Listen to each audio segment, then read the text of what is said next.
birthday muna sa gwapong-gwapo nating classmate na si Dax Valeroso!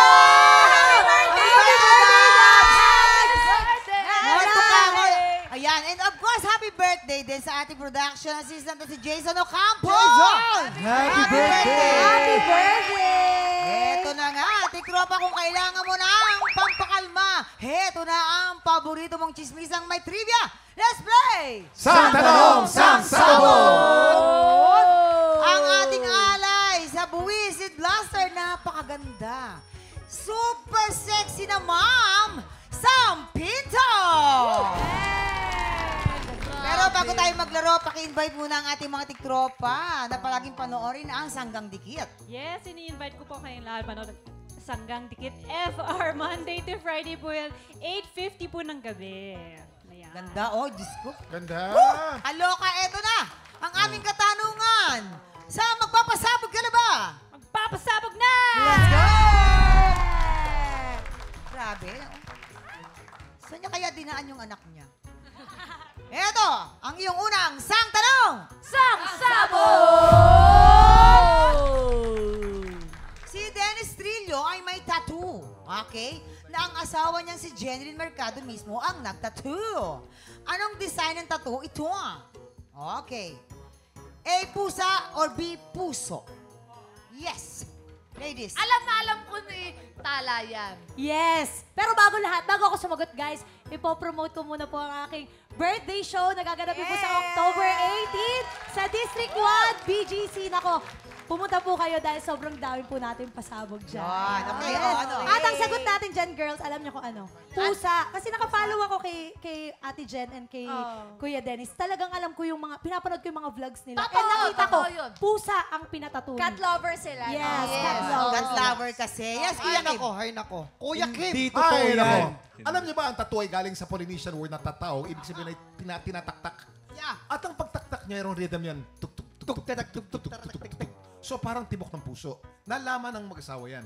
Kaya ang pinatatak nila ay puso. At GMA7, kapuso. Ayun. At At ba kayo? tapos sa ilalim, puso ng saging. Kasi mahilig sila sa ginataang puso na. Ayan, ang Ito, ganda para talaga ng- magpapatunay pa, ka-excite ako dun si Kuya Dennis at nakita ko mismo yung puso. Saan? Kasi Naniniwala ka nag-handshake ba kami, doon? sabi niya, Saan yung tato? nasa kamay. Joshua, Sabi niya sa akin, naniniwala ka? Corporal Ali Matibag. Doon agad ako napatingin sa tato kasi ang ganda ng tato. Ganda. Ayan. Naniniwala ka, Joshua? Siyempre puso dahil nga nag-top star duo kami, di ba? Yeah. Emotion, Wow. puso. Puso. Pero yung sinabi ni Jason, mahilig sila sa Ginataang puso ng saging. history yan, ah. Siyempre. Hindi na mawawala yan. Ang sinabi mong yan. Ako, Sam, Hala. ano magiging kasagutan mo dyan, Sam? A, puso. Ay, A, pusa or B, puso?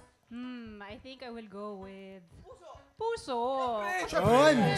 Ate Sam! Bakit? Bakit? Kasi, siyempre, sila, di ba, mag-asawa.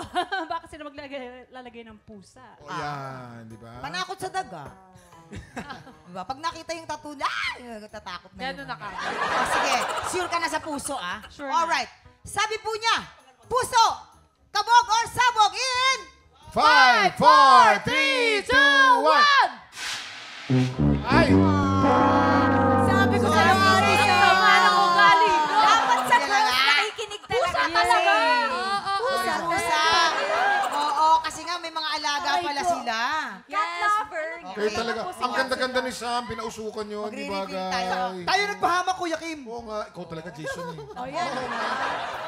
Sabi Ako, ni sana Lorenzo, ako, kayo yan, magpapaniwala konti sa lang mga lalaki. Ito na ang iyong pangalawang sang tanong. Sang Sabog! Minsan, muntik na ma-kick out sa school si Joros Gamboa. Anong kalokohan ang ginawa noon ni Joros? A, ng prank ng isang teacher or B, nag-spray ng tear gas sa loob ng classroom. Yes, kuya. Jason. Siyempre, nag-ano siya, lagi siya napapatawag nung una Lagi. kasi. Minsan yung mga tsinelas o kaya sapatos, Tsinelas. tinatapon niya sa bubong. Bubong. Ito, nag-prank siya ng teacher. Oh. Ay, Totoo ang yan. ginawa niya, sa cabinet, nagtago siya, tapos ginulat yung teacher niya. Ah. Tapos di niya alam, may konting sakit sa puso Ayun. yung teacher. Oo, Tapos puso yung na tinatawagan naman. siya. Oo. Kasi kumain ng Nang ginatang. ginatang puso ng Ginatang Oh, saging. history na talaga. Ayun. Mali yan, Ito- mali, mali. ito kailangan na talagang maniwala. May kwento sa'yo, dito. di ba? Kasi kami nila Matthew, nag-uusap-usap kami doon about elementary life, high school life. Tapos biglang pumasok siya, tapos kinento niya yun na nagtatago nga daw sila ng mga tsinelas, mahilig siya mag-prank. So, maniwala ka sa amin. So, nag-prank. Nag-prank. Excuse me, Allen. Private school hindi pumapasok ng nakachinelas ang mga kaklase ni Joros. Nagkwento sa akin yun ni Kuya Joros. Alam niyo kung ano? Nag-ipon siya ng maraming utot. Ayun yung tinirgas niya sa mga kaklase niya. Kaya yun. Kasi si Kuya Joros, siya yung ano eh, di ba? Teka, private school, makakuha ka nun. Walang ganun doon. Meron! Meron doon! Mga nasa private school, hindi umuutot? Hindi. Ano yan? Hindi sila motos, nagbo-burp sila. Burp lang. Usapan ko itong set, Sige. kabisado namin Sige. yan. Tear gas kami. Sige, justify Sige. niyo yan. Huwag yun ewan ko sa inyo. O, ito lang ha.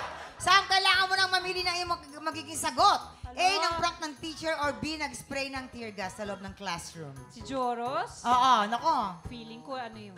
Oo. Nag-prank. Nag-prank. Siyempre. Okay. Sam! Nag-prank. Talaga ba?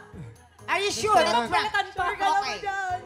Nag-prank daw po. Tignan natin. Kabog or sabog in... 5, 4, 3, 2, 1. Nako. Ate, sabi sa'yo,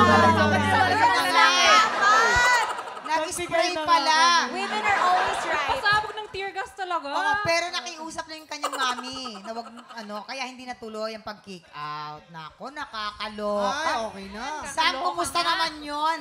Kumusta naman ang experience sa aming Buwisit Blaster? Halika.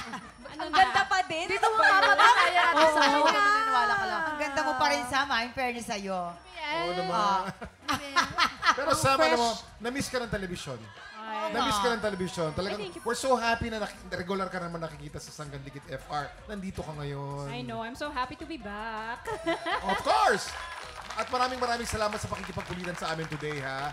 Of course, Sam, si Joshua, and Thea. Joshua, promote mo naman yung SOTF. Go! SOTF po this Saturday, 7:15 p.m. sa GMA lang po. Please support me and Thea. Yes, guys. At mapapanood niyo rin po si Joshua sa aming podcast, Triggered, sa Adventure Taste Moments channel.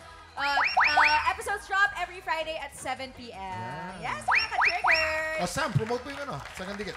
Yes, again, Sanggang Dikit, Monday to Friday po yan, 8:50. And also, promote ko din po yung resort ko sa Baler. Uy, Ganda nun. Ay, baka naman. Baka naman. Saan yun? Saan yun? Sa Baler po, tayo it's dyan. called Leseren Boutique Resort. Meron po kaming promo ngayon hanggang October 15.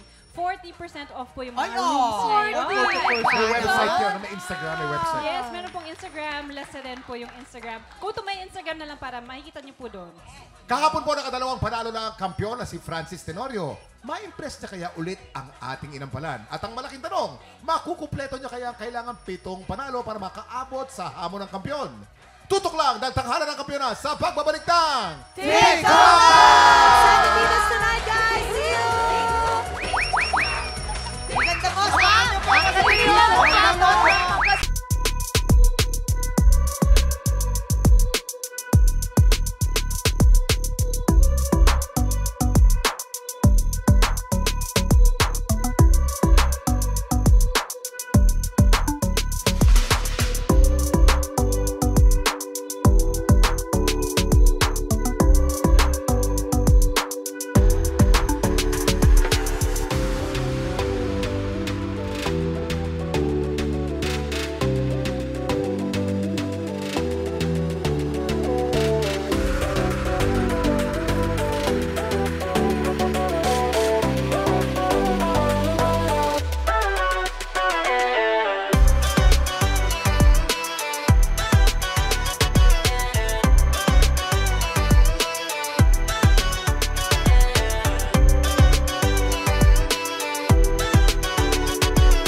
Tropa, pinanood mo hanggang sa dulo itong video na to? Very good ka! For more happy time, watch more TikTok Lock videos on our official social media pages and subscribe to GMA Network official YouTube channel.